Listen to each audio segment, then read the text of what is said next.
Hello students, welcome my YouTube channel. बेटा एक बार फिर से आ गए हम आपके लिए यूपी टीजीटी पीजीटी एग्जाम में हिंदी साहित्य में आधुनिक काल में द्विवेदी युग से संबंधित महत्वपूर्ण प्रश्न लेकर। इसके बाद हम सोच रहे हैं बेटा कि बच्चों ने भी मैसेज किया है कि मैडम आप प्रश्न की संख्या बढ़ा दीजिए। तो छायावाद से हम लोग सोच रहे हैं कि आपको 50-50 प्रश्नों की क्लास देंगे, जिससे आपका सिलेबस जल्दी खत्म हो जाएगा। हम रामचंद्र शुक्ल का इतिहास भी पढ़ा पाएंगे और हम आपको प्रैक्टिस क्वेश्चन भी करा पाएंगे। तो चलिए बेटा वीडियो प्रारंभ करते हैं। लेकिन आप हमारी वीडियो को कमेंट जरूर करिएगा, लाइक और शेयर जरूर करिएगा बेटा, पूरी वीडियो देखिएगा, क्योंकि हम आपका टाइम वेस्ट किए बिना आपको उतना मटेरियल दे रहे हैं जितना टाइम में हो जाएगा। आपको जितने जोन से टॉपिक पे जितना टाइम देना चाहिए हम उतने ही टाइम में वो वीडियो आपको अवेलेबल करा रहे हैं। उसके अलावा हम कोई टाइम बढ़ाने के लिए कुछ नहीं करते। तो हम आपसे उम्मीद कर रहे हैं कि आप भी हमारे लिए थोड़ा सा कोऑपरेट करें। चलिए बेटा, प्रश्न संख्या 1 ये कह रहे हैं द्विवेदी युगीन कविता की प्रमुख प्रवृत्तियां क्या है। ए समाज सुधार, बी गीति काव्य की प्रचुरता, सी स्वच्छंदता और डी मतलब 4 इतिवृत्तात्मकता। तो देखिए बेटा, 1 समाज सुधार, 2 गीति काव्य की प्रचुरता, सी स्वच्छंदता और डी मतलब 4 इतिवृत्तात्मकता। तो मैं आपको बता दूं कि द्विवेदी युग में हमारा देश क्या था, हमारा देश गुलाम था। जो हमारे देश के बुद्धिजीवी लोग थे, पढ़े लिखे लोग थे, वो उन लोगों को, अशिक्षित लोगों को जगाने की, सचेत करने की कोशिश कर रहे थे कि ये अंग्रेज आप लोगों से केवल प्यार से बोल रहे हैं या आपके देश में रह के, आपके घर में रह के आपके घर को लूट रहे हैं। तो सबसे पहला उद्देश्य तो था उनका समाज सुधार। दूसरा क्या था, इतिवृत्तात्मकता। इतिवृत्तात्मकता का अर्थ होता है किसी भी चीज को बहुत अच्छी तरह से व्याख्या करके उसे समझाना। ठीक है बेटा, तो हमारा पहला और चौथे नंबर का ठीक है, तो आंसर हो जाएगा सी।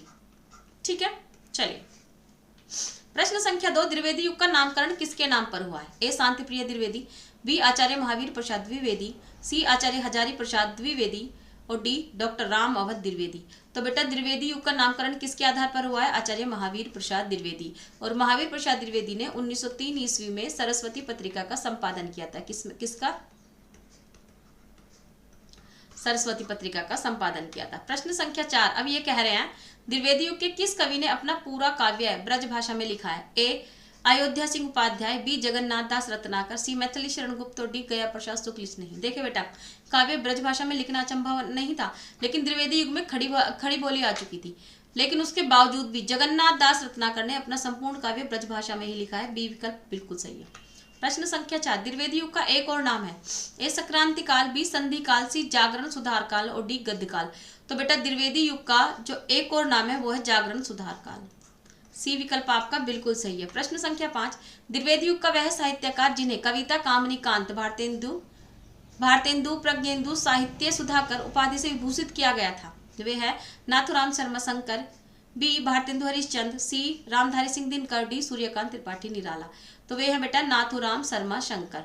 ए विकल्प आपका बिल्कुल सही है। प्रश्न संख्या 6 ज्ञान राशि के संचित कोश का नाम साहित्य है। यह उक्ति किस साहित्यकार की, हजारी प्रसाद द्विवेदी की, बी नंद दुलारे वाजपेयी, सी महावीर प्रसाद द्विवेदी और डी मुक्तिबोध। तो बेटा ज्ञान राशि के संचित कोश का नाम ही साहित्य है। किसने कहा था, महावीर प्रसाद द्विवेदी जी ने। सी विकल्प बिल्कुल सही है। प्रश्न संख्या 7 क्या है हमारी, आचार्य महावीर प्रसाद द्विवेदी रचित अर्थशास्त्र विषय का ग्रंथ है। ए अर्थशास्त्र की भूमिका, बी आर्थिक व्यवस्था, सी भारतीय अर्थनीति और डी संपत्ति शास्त्र। तो बेटा महावीर प्रसाद जी ने एक अर्थशास्त्र लिखा है, वो कौन से विषय का है, संपत्ति शास्त्र। ठीक है, डी विकल्प आपका बिल्कुल सही है। प्रश्न संख्या 8 संपत्ति शास्त्र के लेखक हैं। ए श्रीधर पाठक, बी महावीर प्रसाद द्विवेदी, सी आचार्य रामचंद्र शुक्ल और डी इसमें से कोई नहीं। तो बेटा संपत्ति शास्त्र के लेखक कौन है, आचार्य महावीर प्रसाद द्विवेदी। बी विकल्प आपका बिल्कुल सही है। प्रश्न संख्या 9 प्राचीन पंडित और कवि किसकी रचना है। ए भारतेंदु हरिश्चंद्र, बी बालकृष्ण भट्ट, सी आचार्य महावीर प्रसाद द्विवेदी और डी स्वामी सत्यानंद। तो बेटा प्राचीन पंडित और कवि आचार्य महावीर प्रसाद द्विवेदी जी की रचना है। प्रश्न संख्या 10 जूही की कली कविता को किस संपादक ने अपने पत्र में बिना प्रकाशित किए वापस कर दिया। ए गोपाल दास गहमरी, बी बालकृष्ण भट्ट, सी महावीर प्रसाद द्विवेदी और डी बनारसी दास चतुर्वेदी। तो बेटा जूही की कली कविता जो थी उसे निराला जी ने ये निराला जी की है। किसकी, निराला जी ने ब्रज भाषा में लिखकर महावीर प्रसाद द्विवेदी के पास भेजा था सरस्वती पत्रिका में प्रकाशित होने के लिए।